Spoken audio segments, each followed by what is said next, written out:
إن الحمد لله نحمده ونستعينه ونستغفره ونعوذ بالله من شرور أنفسنا ومن سيئات أعمالنا من يهده الله فلا مضل له ومن يضلل فلا هادي له وأشهد أن لا إله إلا الله وحده لا شريك له وأشهد أن محمدا عبده ورسوله يا أيها الذين آمنوا اتقوا الله حق تقاته ولا تموتن إلا وأنتم مسلمون يا أيها الناس اتقوا ربكم الذي خلقكم من نفس واحدة وخلق منها زوجها وبث منهما رجالا كثيرا ونساء واتقوا الله الذي تساءلون به والأرحام إن الله كان عليكم رقيبا يا أيها الذين آمنوا اتقوا الله وقولوا قولا سديدا يصلح لكم أعمالكم ويغفر لكم ذنوبكم ومن يطع الله ورسوله فقد فاز فوزا عظيما أما بعد فإن خير الحديث كتاب الله وخير الهدي هدي محمد صلى الله عليه وسلم وشر الأمور محدثاتها وكل محدثة بدعة وكل بدعة ضلالة وكل ضلالة في النار. قال الله تبارك وتعالى في كتابه المجيد: لا تسجدوا للشمس ولا للقمر واسجدوا لله الذي خلقهن. وقال رسول الله صلى الله عليه وسلم: ما من عبد يسجد لله سجدة إلا كتب الله له بها حسنة وحط عنه بها خطيئة ورفع له بها درجة فاستكثروا من السجود، أو كما قال صلى الله عليه وسلم. معزز و مکرم سامعین و ناظرین، نماز میں سجدہ بہت بڑا اور اہم رکن ہے۔ سجدے کی اسی فضیلت اور اس کی اہمیت کی بنا پر جہاں انسان نماز پڑھتا ہے اس جگہ کو مسجد کہا جاتا ہے۔ مسجد سجدہ کرنے کی جگہ ہے اور نماز کا اہم رکن ہے سجدہ، اس لیے سجدہ بول کر کے نماز مراد لیا جاتا ہے، جز بول کر کے کل مراد لیا جاتا ہے۔ حالانکہ نماز کے اندر صرف سجدہ نہیں ہے، نماز کے اندر قیام ہے، رکوع ہے، تشہد ہے، یہ ساری عبادات، یہ ساری چیزیں انسان کرتا ہے، لیکن جہاں انسان نماز ادا کرتا ہے اس جگہ کو مسجد کہا جاتا، اور سجدہ بول کر کے شریعت میں حدیث کے اندر نماز مراد لیا گیا ہے۔ اس سے سجدے کی اہمیت اور اس کی فضیلت پر یہ چیز دلالت کرتی ہے۔ ربیعہ بن کعب ایک صحابی ہیں، وہ اللہ کے رسول صلی اللہ علیہ وسلم سے سوال کرتے ہیں کہ میں جنت میں آپ کی مرافقت چاہتا ہوں، آپ کی معیت چاہتا ہوں۔ تو ہمارے نبی نے فرمایا: اعنی علی بکثرۃ السجود، تم میری مدد کرو کثرت سجود سے زیادہ سجدہ کر کے میری مدد کرو۔ مطلب یہ ہے کہ زیادہ آپ نوافل کا اہتمام کرو، سنتوں کا اہتمام کرو، کیونکہ نمازوں کے اندر انسان سجدہ ادا کرتا ہے اور ایک رکعت کے اندر 2 سجدے ہوتے ہیں جبکہ رکوع 1 ہوتا ہے۔ اسی لیے آپ نے فرمایا کہ کثرت سجود سے تم میری مدد کرو۔ علماء نے بیان کیا کہ یہاں پر کثرت سجود سے مراد ہے نوافل نماز کا اہتمام، کیونکہ جو فرض نمازیں ہیں ان کا پڑھنا تو ضروری ہے، ان کا پڑھنا تو انسان کے لیے ضروری ہے، لیکن جو نوافل ہیں، سنن ہیں، وہ ضروری نہیں ہیں، لیکن ان کو انسان پڑھتا ہے تو اللہ کے رسول صلی اللہ علیہ وسلم کی رفاقت انسان کو جنت کے اندر ملتی ہے۔ یہ صحیح مسلم کی روایت ہے۔ اس طریقے سے اللہ کے رسول صلی اللہ علیہ وسلم کی حدیث جو میں نے خطبہ مسنونہ کے بعد آپ لوگوں کے سامنے پڑھی، اس میں بھی جو سجدے کا ذکر ہے اس سے مراد نماز ہے۔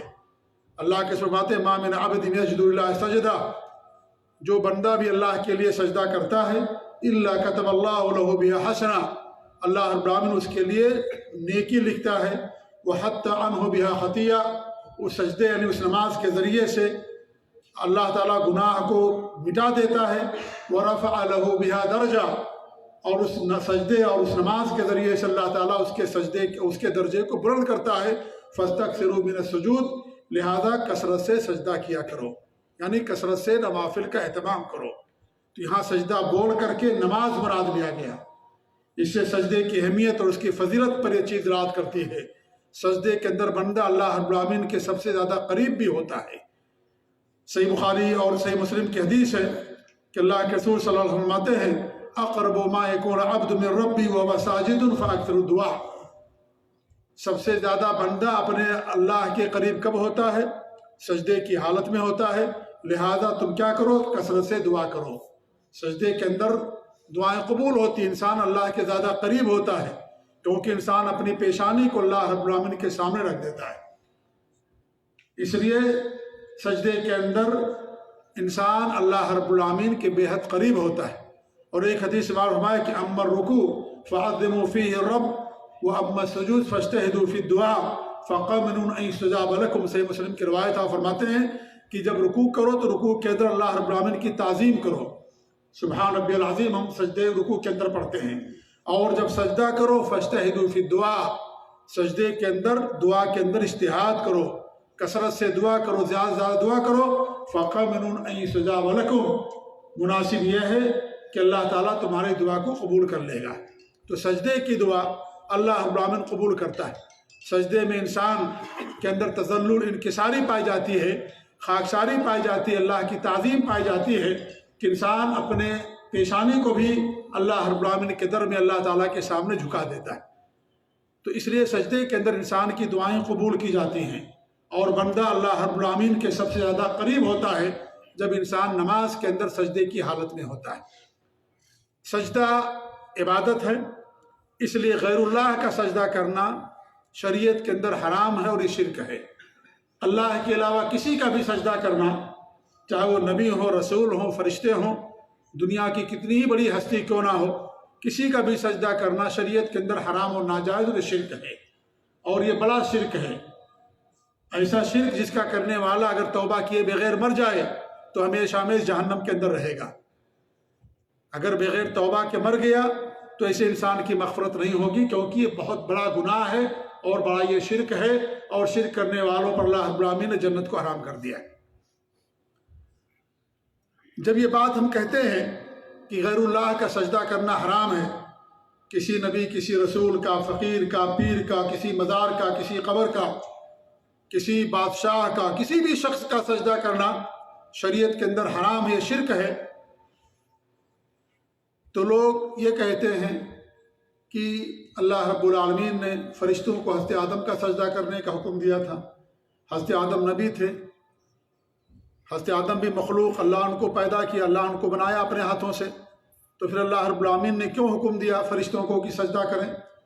حضرت آدم علیہ السلام کا اسے معلوم ہوتا ہے کہ جو بڑی شخصیتیں ہیں، بڑی ہستیاں ہیں، جو مقرب لوگ ہیں، اللہ کے نیک بندے ہیں، ان کا سجدہ کرنا جائز ہے، اس لیے اللہ رب العالمین نے حضرت آدم علیہ السلام کا سجدہ کرنے کا حکم دیا۔ اس طرح کے لوگ شبہات پیش کرتے ہیں اور اس طرح کا اعتراض کرتے ہیں۔ میرے بھائیوں، یہ اعتراض سراسر باطل ہے، اس لیے کہ اللہ رب العالمین جس چیز کا بھی حکم دینا چاہے اس چیز کا اللہ رب العالمین حکم دے سکتا ہے۔ کوئی اللہ رب العالمین کو روکنے والا نہیں ہے، کوئی اللہ رب العالمین کے حکم کو ٹالنے والا نہیں ہے۔ اللہ نے جو حکم دے دیا ہے اس کا کرنا انسان کے لیے واجب اور ضروری ہے۔ اللہ تعالیٰ اگر حرام چیز کا بھی حکم دے دے تو اس کا بھی کرنا انسان کے لیے واجب اور ضروری ہو جاتا ہے۔ اللہ رب العالمین حضرت ابراہیم علیہ السلام کو حکم دیا اپنے بچے کو ذبح کر دو، کیا بچے کا ذبح کرنا شریعت کے اندر جائز ہے؟ بچے کا ذبح کرنا حرام ہے۔ یہ کسی بھی انسان کا ناحق قتل کرنا شریعت کے اندر حرام ہے، لیکن اپنی اولاد، اپنے بچے کا قتل کرنا اور بڑا جرم ہے، حرام ہے۔ لیکن اللہ نے حکم دیا حضرت ابراہیم علیہ السلام کو کہ اپنے بچے کا تم قتل کرو۔ انہوں نے حکم کی تعمیل کی، لے کر کے نکلے اور چھری بھی رکھ دی ان کے گلے پر، لیکن اللہ رب العالمین نے آسمان سے دمبا بھیج دیا اور اللہ رب العالمین حضرت اسماعیل علیہ السلام کی جان بچا لی۔ اللہ نے حرام تھا اس چیز کا حکم دیا تھا، لیکن اللہ تعالیٰ جس چیز کا حکم دے دے اس چیز کا کرنا انسان کے لیے واجب اور ضروری ہو جاتا ہے۔ نبی ہیں حضرت ابراہیم علیہ السلام، اللہ کے خلیل ہیں، 5 اولو العزم رسولوں میں سے ہیں۔ خواب میں دکھایا گیا، انبیاء کے خواب سچے ہوتے ہیں اور کسی اور کے خواب سچے نہیں ہوتے، انبیاء کے خواب سچے ہوتے ہیں۔ انہوں نے خواب دیکھا کہ مجھے حکم دیا گیا کہ میں اپنے بچے کو قتل کروں، ذبح کر دوں۔ انہوں نے حکم کی تعمیل کی، حالانکہ بچے کا ذبح کرنا حرام ہے، کسی بھی شریعت کے اندر اس کا ذبح کرنا جائز نہیں تھا، لیکن اللہ رب العالمین اس کا حکم دیا۔ اللہ جو چیز کا حکم دے دے، حرام چیز کا بھی اللہ رب العالمین حکم دے دے، اس کا کرنا اس بندے کے لیے واجب اور ضروری ہو جاتا ہے جس بندے کے لیے اللہ رب العالمین کی طرف سے یہ حکم خاص آتا ہے۔ یہ حکم خاص تھا کن کے لیے؟ حضرت ابراہیم علیہ السلام کے لیے۔ اللہ نے حرام چیز کا حکم دیا لیکن کرنا واجب اور ضروری۔ ہر جمعہ کے دن سورہ کہف کی ہم لوگ تلاوت کرتے ہیں۔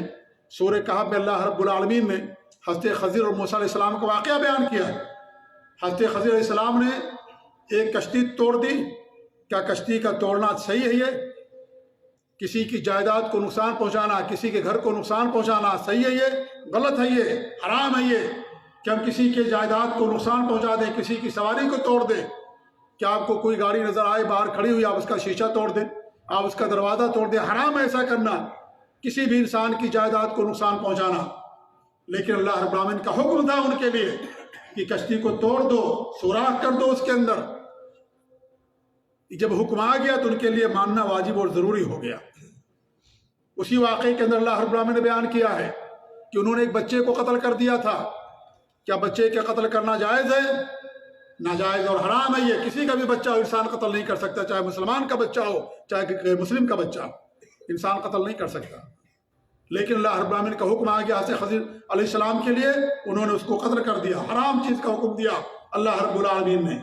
حرام چیز کا اگر حکم دے دے وہ چیز ان کے لیے کرنا واجب ہو جاتی ہے، وہ چیز ان کے لیے حرام نہیں رہ جاتی۔ ایسے اللہ نے سجدہ کرنے کا حکم دیا، وہ سجدہ کرنا تمام فرشتوں پر سب پر واجب ہو گیا، اس لیے فرشتوں نے سجدہ کیا، اور ابلیس نے سجدہ کرنے سے انکار کر دیا، اللہ نے اس کو جنت سے نکال دیا۔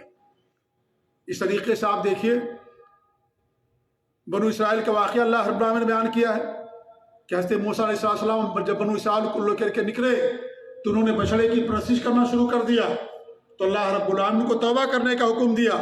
اور اللہ رب العالمین نے کیا فرمایا ان کے تعلق سے؟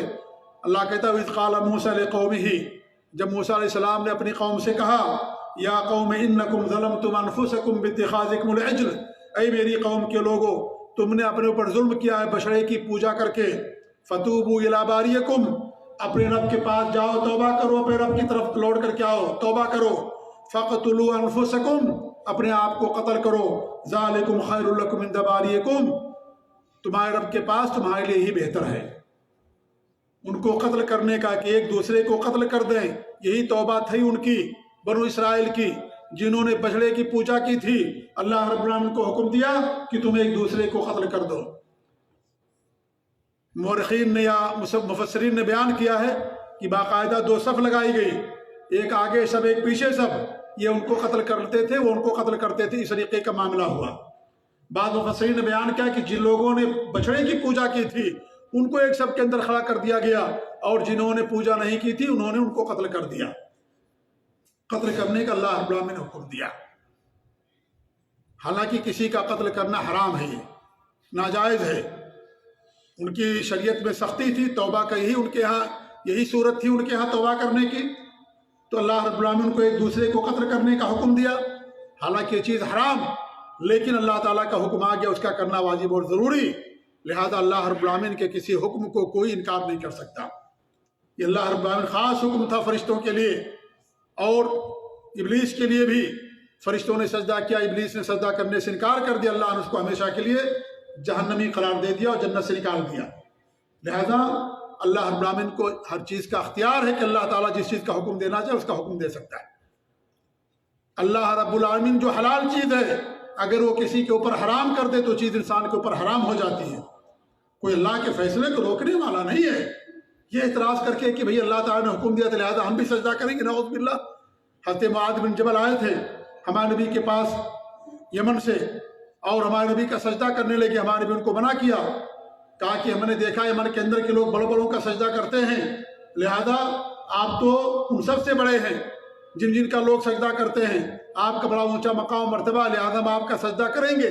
سجدہ کرنا چاہا معاذ بن جبل رضی اللہ تعالیٰ عنہ نے، ہمارے نبی صلی اللہ علیہ وسلم کو منع کر دیا، کہا کہ کسی بھی انسان کا اللہ کے علاوہ کسی کی بھی کا بھی سجدہ کرنا شریعت کے اندر حرام اور ناجائز ہے، اور اگر میں حکم دیتا سجدہ کرنے کا تو عورتوں کو حکم دیتا کہ اپنے شوہروں کا سجدہ کریں۔ جبکہ شریعت میں کسی کا سجدہ جائز نہیں، حرام ہے سجدہ کرنا، اس لیے ہمارے نبی صلی اللہ علیہ وسلم کو منع کر دیا۔ کتنی واضح اور صاف روایتیں ہیں نبی صلی اللہ علیہ وسلم کی، لیکن ان تمام روایتوں کو پشے پوش چھوڑ کر کے لوگ عقیدت کے نام پر، محبت کے نام پر شرک کا ارتکاب کرتے ہیں۔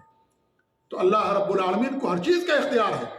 اللہ رب العالمین حرام چیز کو کرنے کا حکم دے، اس کا کرنا اس شخص کے لیے واجب اور ضروری ہو جاتا ہے، اور اللہ رب العالمین اگر حلال چیز کو حرام کر دے، اس کا بھی کرنا انسان کے لیے حرام ہو جاتا ہے، اگرچہ وہ چیز آپ کے لیے حلال تھی لیکن اس کا کرنا انسان کے لیے حرام ہو جاتا ہے۔ ہم اور آپ روزہ رکھتے ہیں، روزے میں انسان کھانا نہیں کھاتا، پانی نہیں پیتا ہے، اللہ نے کھانا کھانے کا حکم دیا، پانی پینے کا حکم دیا ہے، لیکن رمضان میں دن میں کھانا کھانے سے اللہ نے منع کر دیا۔ کھانا کھانا ناجائز تھا رمضان سے پہلے یا رمضان کی رات میں، یا پانی پینا ناجائز تھا؟ نہیں، یہ تو حلال ہے آپ کے لیے، بلکہ ضروری ہے انسان کو اپنی جان بچانے کے لیے۔ انسان بھوکا رہ کر کے اپنی جان نہیں دے سکتا، یہ شریعت کے اندر حرام ہے ایسا کرنا کہ انسان بھوکا رہے، ہم کھانا نہیں کھائیں گے، اپنے آپ کو تکلیف میں ڈالے، اپنے آپ کو عذاب میں ڈالے۔ ہمارے ملکوں میں لوگ بھوکا رہ کر کے احتجاج بھی کرتے ہیں کہ ہم نہیں کھانا کھائیں گے۔ یہ ساری چیزیں حرام ہے شریعت کے اندر، کوئی انسان اپنے آپ کو تکلیف نہیں دے سکتا۔ ہمارے نبی صلی اللہ علیہ وسلم نے ایک آدمی کو دیکھا کہ باہر دھوپ میں کھڑا ہے، بات نہیں کر رہا ہے، روزے سے بھی ہے لوگوں، اور اس کے بعد وہ زمین پر گر گیا، سخت گرمی اور دھوپ کا زمانہ۔ صحابہ کرام اس کے پاس گئے، پوچھا کیا ماجرا کا؟ اس نے نظر مانی ہے کہ دھوپ میں کھڑا رہے گا، دھوپ میں کھڑا رہے گا، سایہ نہیں لے گا۔ ہمارے نبی نے کہا کہ اس کو حکم دو، جاؤ اس کو کہو کہ سائے کے اندر جائے، سائے کے اندر جائے۔ وہ یہ عبادت نہیں ہے کہ انسان دھوپ کے اندر کھڑا رہے اور بولے کہ دھوپ میں کھڑا رہنا ہمارے لیے ثواب کا کام ہے، اپنے آپ کو عذاب دینا، اپنے آپ کو تکلیف دینا۔ شریعت کے اندر اس بات کا حکم نہیں دیا گیا، اور کہا کہ اس کو بولو بات کرے۔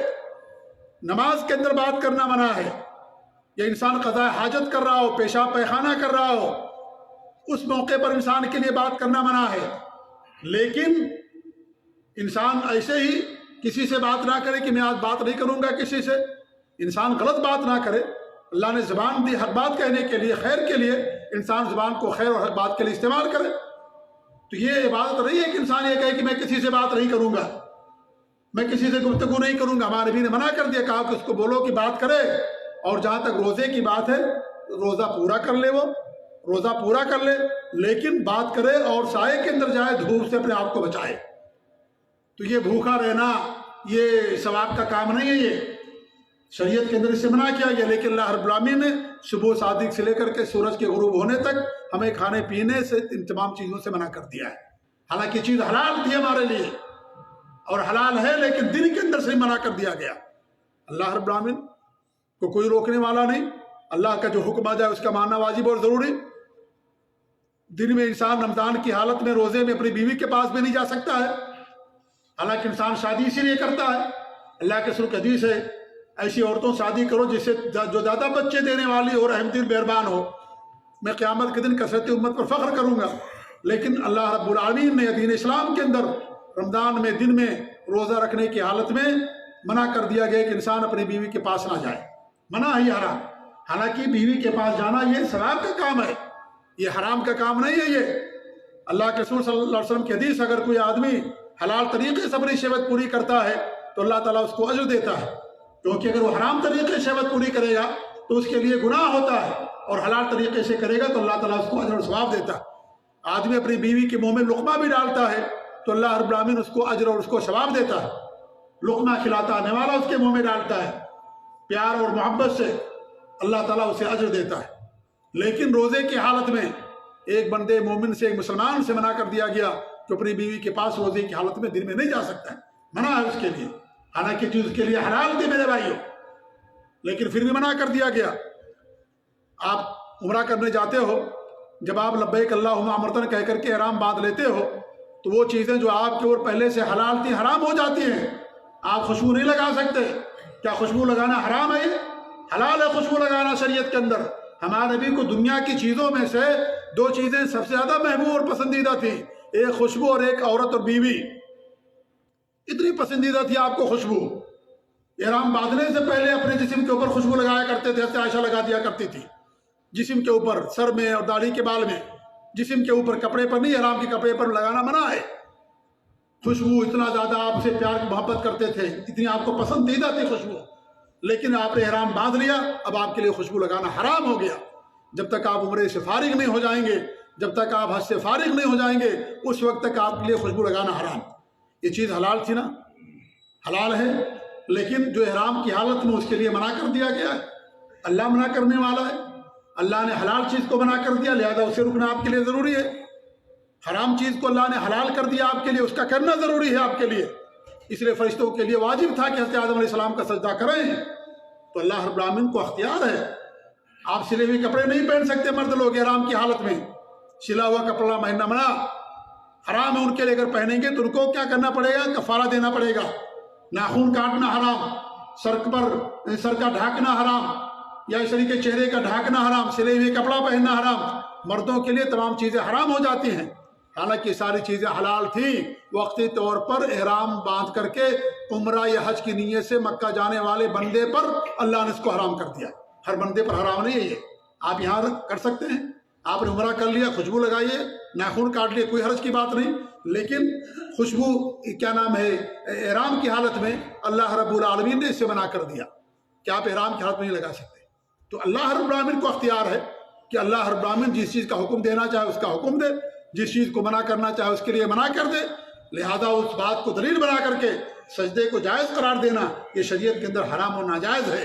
کوئی بھی قبر پرست جو قبر کا پجاری ہو یا اس طریقے سے مدار پرست ہو، غیر اللہ کا سجدہ کرنے والا، پیر اور فقیر کا سجدہ کرنے والا، اگر آپ کے سامنے اس چیز کی دلیل دے تو آپ اس کے سامنے بتائیے کہ ساری چیزیں اللہ رب العالمین کے حکم سے ہوتی ہیں۔ اللہ رب العالمین جس چیز کا حکم دے دے اس کا کرنا انسان کے لیے واجب اور ضروری ہو جاتا ہے۔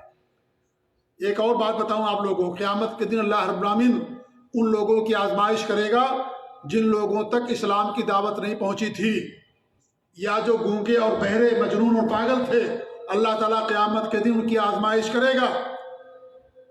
جن کو اسلام کی دعوت نہیں پہنچی، کسی ایسے علاقے میں ہے کہ اسلام کی دعوت نہیں پہنچی، اللہ رب العالمین کسی پر ظلم کرنے والا نہیں ہے، اللہ عدل و انصاف والا ہے، یا اس طریقے سے مجنون اور پاگل، اللہ تعالیٰ ان کی بھی آزمائش کرے گا قیامت کے دن۔ آزمائش کرنے کے بعد ان کو جہنم کے اندر یا جنت کے اندر ڈالا جائے گا۔ جانتے آزمائش کس بات سے ہوگی؟ اللہ رب العالمین حکم دے گا آگے کے اندر کود جاؤ، آگے کے اندر سب کود جاؤ۔ جو کود جائیں گے اللہ تعالیٰ ان کو جنت میں داخل کر دے گا، وہ اللہ تعالیٰ اسے جنت کا باغ بنا دے گا۔ اور جو کہیں گے نہیں ہم تو آگ میں کودیں، آگ میں کودیں گے جل جائیں گے، آگ میں ہم نہیں کود سکتے، آگ جلاتی ہے، ہم مر جائیں گے، جل جائیں گے آگ میں، اللہ تعالیٰ کہے گا تمہارے پاس میری دعوت پہنچتی اسلام کی، تم بھی یہی کہتے، انکار کرتے، اپنی بات میری بات کو نہیں مانتے، اللہ تعالیٰ پھر کو جہنم میں داخل کر دے گا۔ اللہ تعالیٰ آزمائش کرے گا آگ میں ڈال کر کے۔ آگ میں ڈالنا حرام ہے، یہ اپنے آپ کو ہلاکت میں ڈالنا حرام ہے شریعت کے اندر، کہ انسان آگ کے اندر کود جائے، انسان جو ہے ندی نالے کے اندر، سمندر کے اندر کود جائے، اس کو تیرنا نہیں آتا، پہاڑ کی چوٹی زمین پر کود جائے، چھت سے اوپر نیچے کود جائے نیچے اور جان دے دے، خودکشی ہے، شریعت کے اندر حرام و ناجائز ہے۔ لیکن اللہ رب العالمین اسی حرام چیز کے ذریعے سے لوگوں کا امتحان لے گا۔ اللہ رب العالمین کو اختیار ہے، اللہ رب العالمین کوئی کچھ کرنے والا نہیں ہے، اللہ رب العالمین کے حکم کو کوئی ٹالنے والا، کوئی روکنے والا، اعتراض کرنے والا کوئی نہیں۔ اگر کوئی کرتا ہے تو میرے بھائیوں وہ اپنے ایمان کی خیر منائے۔ اس لیے یہ اللہ رب العالمین کا اختیار، اللہ جس کا حکم دینا چاہے اس کا حکم دے سکتا ہے۔ اس لیے اس کو دلیل بنا کر کے ہم یہ کہیں غیر اللہ کا سجدہ کرنا شریعت کے اندر پہلے جائز تھا اور کرتے تھے تو ہم بھی کریں گے، میرے بھائی شرک ہے، کیونکہ دین اسلام کے اندر اس کو منع کر دیا گیا ہے اور حرام ہے ایسا کرنا۔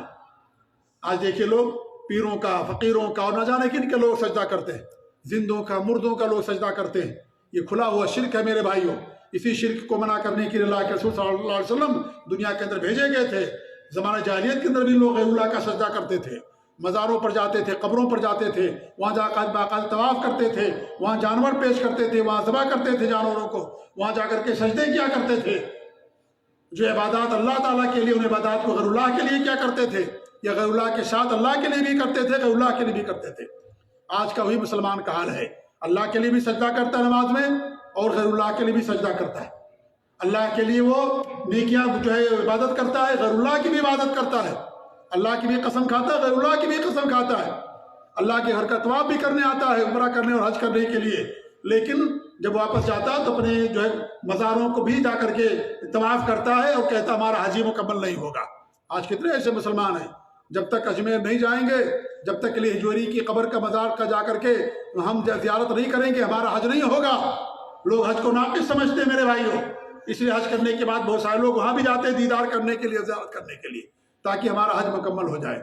ایک طرف اللہ کے گھر کا طواف کیا اور دوسری طرف جا کر کے اپنے طواف کو، اس عبادت کو باطل کر دیا غیر اللہ کے لیے کر کے۔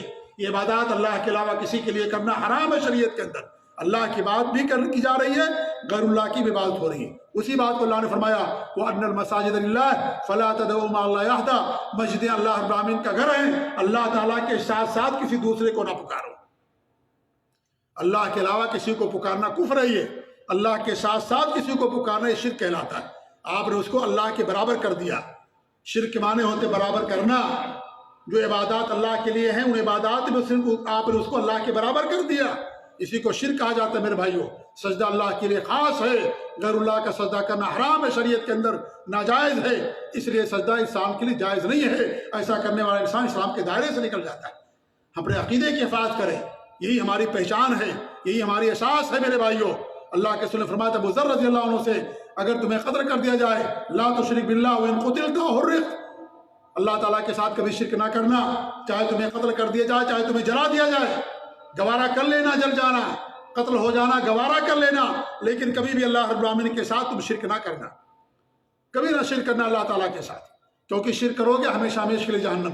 یہ زندگی آخری زندگی نہیں ہے، یہ دائمی زندگی نہیں ہے، یہ وقتی زندگی ہے، اسٹیشن کی طریقے سے دنیا کی زندگی۔ جیسے ایک انسان آتا دنیا کے اندر، کسی اسٹیشن پر اترتا ہے یا کسی درخت کے نیچے ایک مسافر آرام کرنے کے لیے بیٹھتا ہے، کچھ دیر آرام کرتا اپنی منزل کی طرف رواں دواں ہو جاتا ہے، اس طریقے دنیا یہ ایک اسٹیشن ہے۔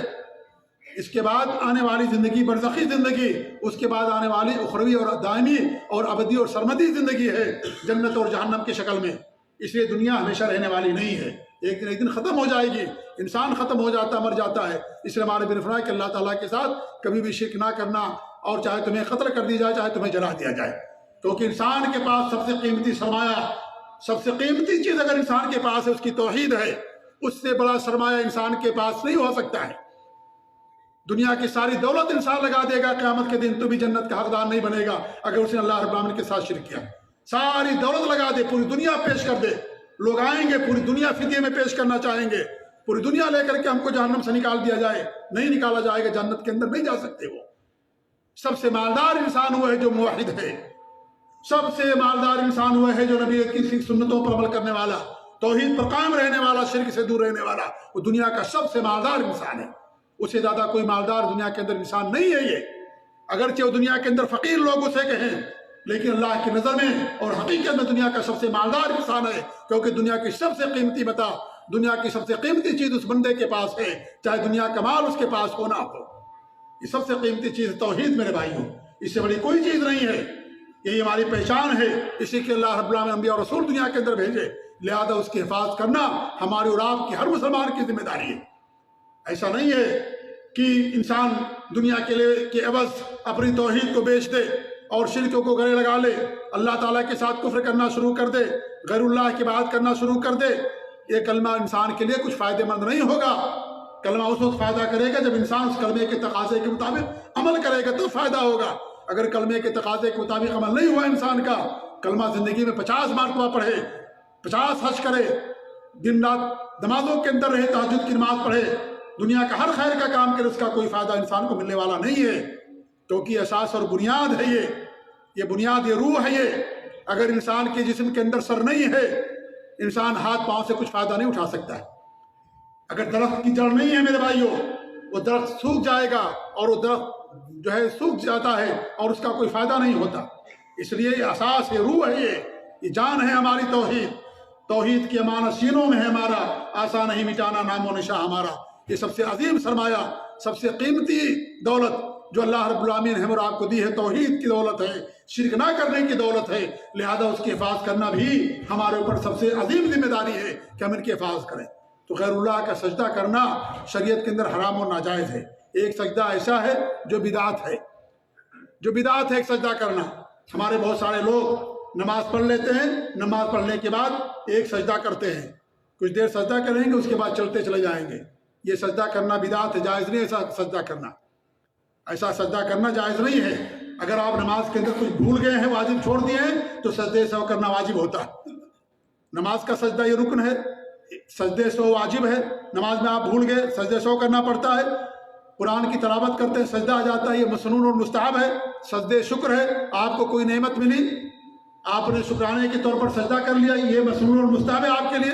شکر کا سجدہ ہوتا، شکر کی نماز نہیں ہوتی 2 رکعت، شکر کا سجدہ ہوتا۔ اللہ کے رسول صلی اللہ علیہ وسلم سجدہ کرتے تھے جب آپ کو کوئی خوشی ملتی تھی، خوشخبری ملتی تھی۔ وہ 3 لوگ جو غزوہ تبوک سے پیچھے رہ گئے تھے، جب اللہ نے ان کی توبہ قبول کی، وہ سجدے میں چلے گئے۔